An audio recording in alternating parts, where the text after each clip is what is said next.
అందరికీ నమస్కారం.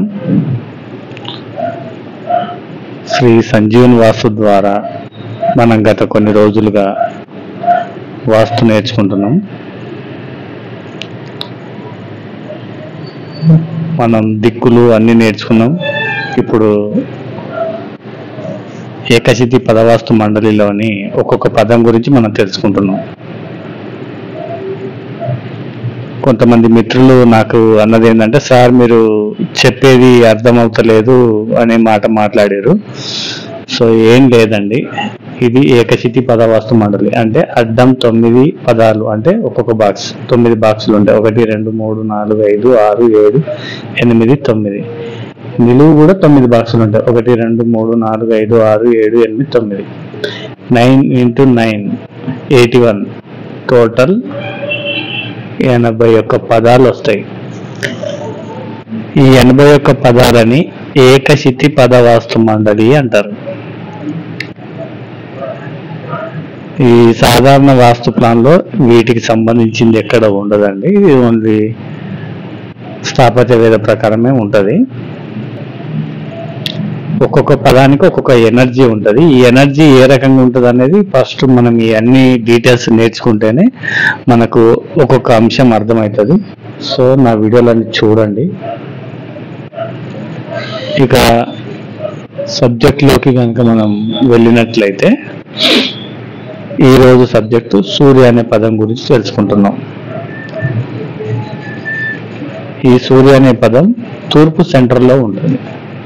ఇంతకుముందు మనం శకి, పర్జన్య, జయంత, ఇంద్ర అండ్ మహేంద్ర, మహేంద్ర రెండు ఒకటే కంప్లీట్గా చూసుకున్నాం. ఇప్పుడు సూర్య అనే పదం గురించి తెలుసుకుంటున్నాం. సో ఇక సూర్య అనే పదానికి అర్థం ఏంటిది అని అంటే, తేజస్సు అని అర్థం. తేజస్సు అంటే వెలుగు. సూర్యుడు వెలుగునిస్తాడు మనందరికి. కాబట్టి సూర్య అనే పదానికి తేజస్సు అంటే వెలుగు అని అర్థం.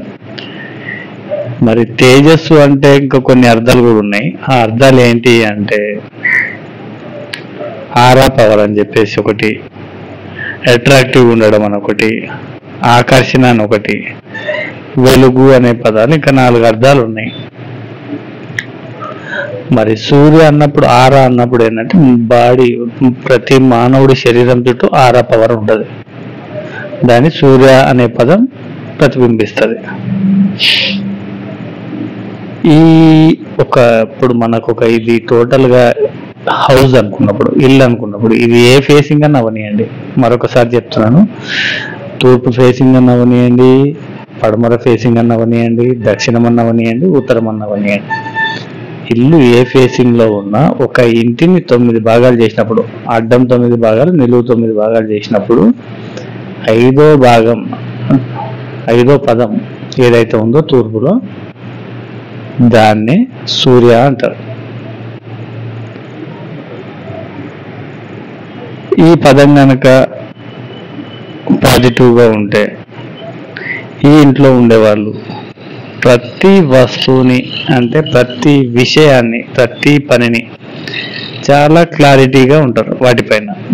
అంటే వస్తువు పైన కానీ, పని పైన కానీ, సందర్భం కానీ, ఏదైనా సరే వీళ్ళకి ఫుల్ క్లారిటీగా ఉంటుంది.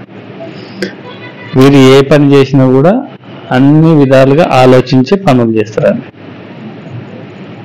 వీరు ఏ పని చేసినా ఈ పదం కనుక కరెక్ట్గా ఉంటే, ఏది సూర్య అనే పదం కనుక కరెక్ట్గా ఉంటే, ఏ పని చేసినా అన్ని వైపులా ఆలోచన చేసి మంచి చెడైంది, తప్పేంది, రైట్ ఏంది అనేది అన్ని ఆలోచన చేసి పనులు చేస్తూ ఉంటారు. ఈ జోన్ పాజిటివ్గా ఉంటే, ఈ కుటుంబంలో, అంటే ఇది ఒక ఇల్లు అనుకున్నాం కదా, ఈ ఇంట్లో ఉండేవాళ్ళు ఏ సైడ్ కూడా బెండ్ అవ్వరండి.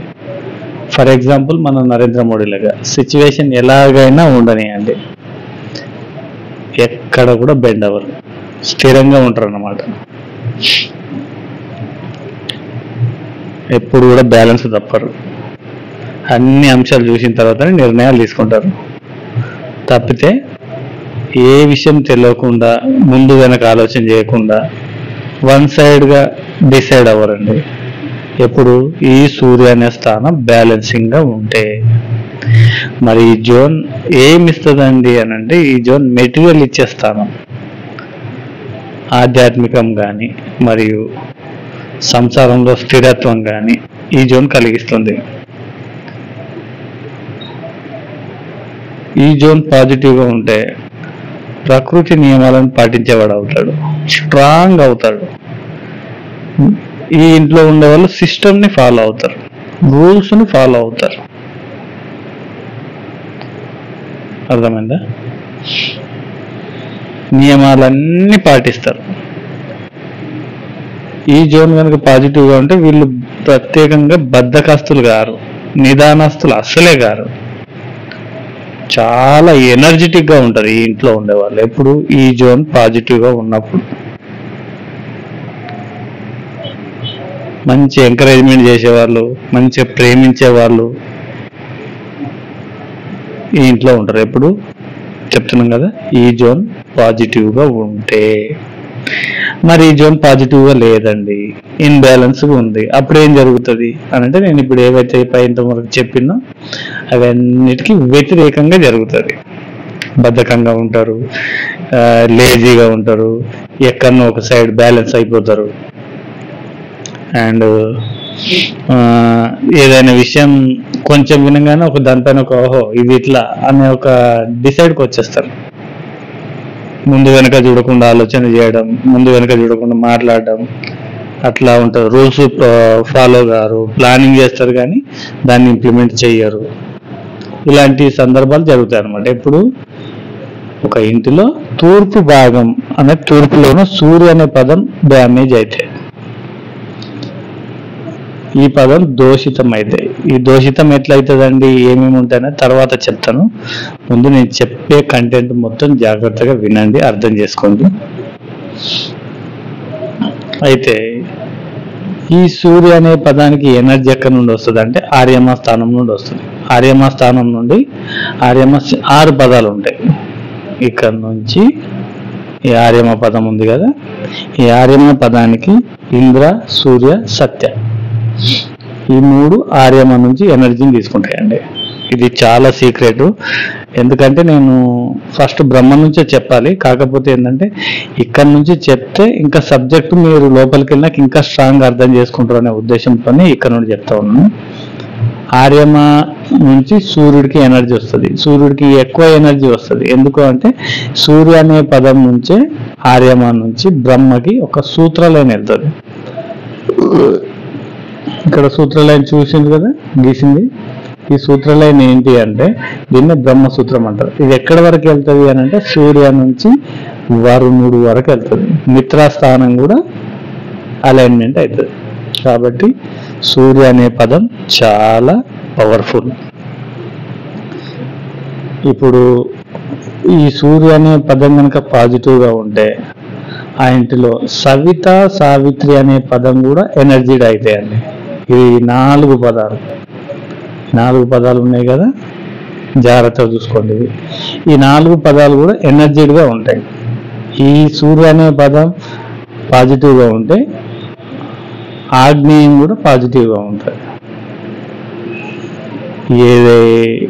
ఎలాగండి అని అంటే ఇవన్నీ మొత్తం కంప్లీట్ అయిపోయేలోపు మీకు ఒక అండర్స్టాండింగ్ వస్తుంది, ఒక అవగాహన అవుతుంది. కాబట్టి సూర్య అనే పదం ఎప్పుడు కూడా పాజిటివ్గా ఉంచుకోవాలండి.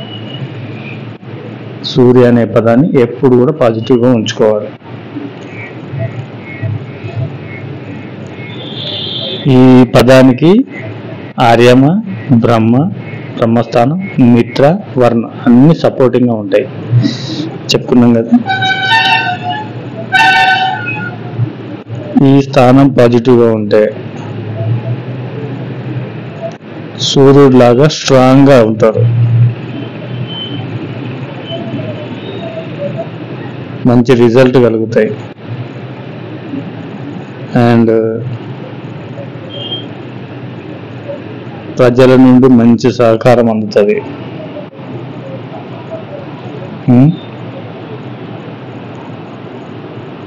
ఇంకా చుట్టాలు, బంధువులు అందరి సపోర్ట్ ఈ జోన్ పాజిటివ్గా ఉండడం వల్ల కలుగుతుంది. ఈ జోన్ని ఎప్పుడు చీకటిగా ఉంచరాదు. ఇది అయితే చాలా ఇంపార్టెంట్ నియమం ఇది. ఈ పదం అదైతే ఉందో, జోన్ అంటే పదం కింద చూసుకోండి. ఇక్కడ ఈ ఎపిసోడ్ వరకు మాత్రమే జోన్ అంటే పదం వరకు మాత్రమే.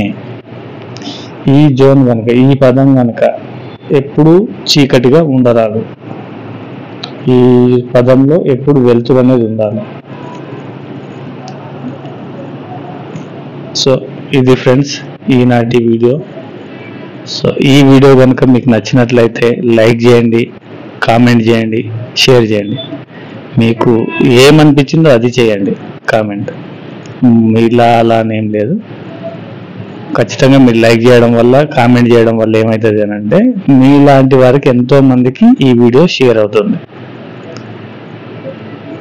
సో ధన్యవాదాలు.